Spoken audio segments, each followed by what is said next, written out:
Why do we pay pilgrimage to the art museum? What is it which lies within these walls that's worth countless miles, countless hours, and countless days to see which lies within them?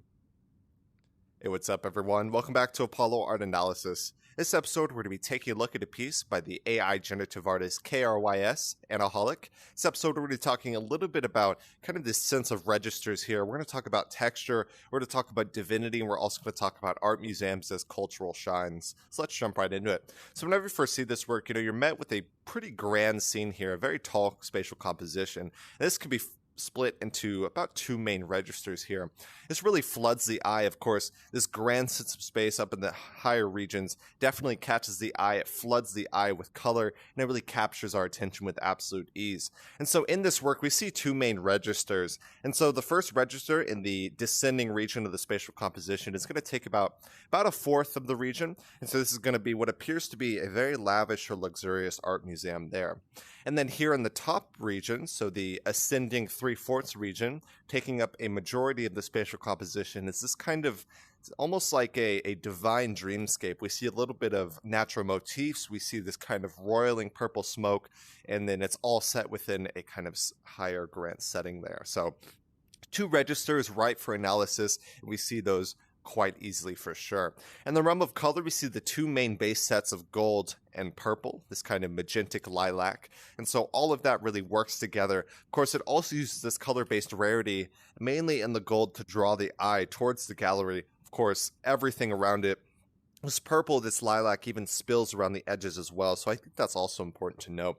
And you see this grand sense of scale here. Of course, it's rather small art museum, maybe like a normal size. Of course, you see pretty accurate size for people down in there. And then this, of course, is just dwarfed by the end scene up in the top. And so this is a very spiritual scene. Of course, you see this kind of surreal smoke. You see these almost crystalline type of walls here, very, very psychedelic, very dreamy, and it's almost hard to put to words as well. Definitely a surreal scene and a very spiritual scene at that.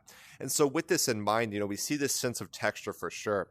And so we see quite a diversity of texture. So here in the bottom, we have kind of the glossy, the smooth, the rigid, and then up we have the much more delicate, kind of the roiling wisps of the smoke, and then also the natural motifs as well. So those do juxtapose each other, of course, whether it's the literal separation of the register or it's kind of the echoing of texture back and forth. All of those really work together to also invigorate the visual experience for the viewer. So a very energetic composition. It's sure to leave a very lasting impact on all who stand before it. And so we're now going to talk a little bit about the art museum itself. And so art museums are quite interesting, right? If you ask yourselves, why do we visit these places? Why do we visit these buildings or these places of refuge where we come and we look at these almost sacred kind of objects or sacred artifacts within these glass boxes, within these display cases, not even putting the original out because it's so priceless. So we ask ourselves, what is the art museum and why do we come there? And the answer that I've kind of mostly found is a cultural shine.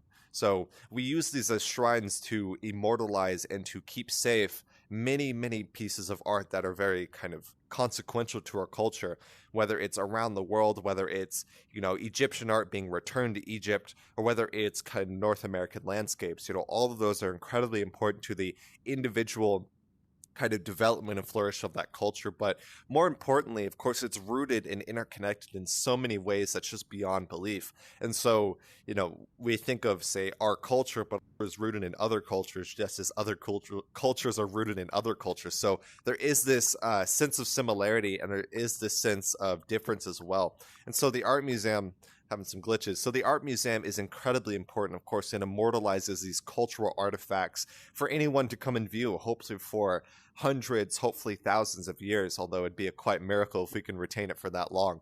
But regardless of that, we see just a very divine element here, and it's really trying to convey those divine elements of creative expression, at least in my interpretation. And so we see this cultural shrine, and with that in mind, we see a metaphysical scene for sure, because the impact and the influences of art all around us, whether it's the symbols, whether it's the techniques, or whether it's the themes that we're working with, these have been working for thousands, most likely much, much longer. We're talking Of course, humans have been around for so long. At the very beginning, we were passing around stories around the fire. Now we have writing. Now we have video. Now we have photography. We can immortalize things for much, much longer. So it's hard to say just how long some of these symbols have survived. Although I think it's incredibly important. And the art museum is the place where we go to kind of come together and to observe these cultural significant artifacts. So all very divine, and I really love this piece for sure.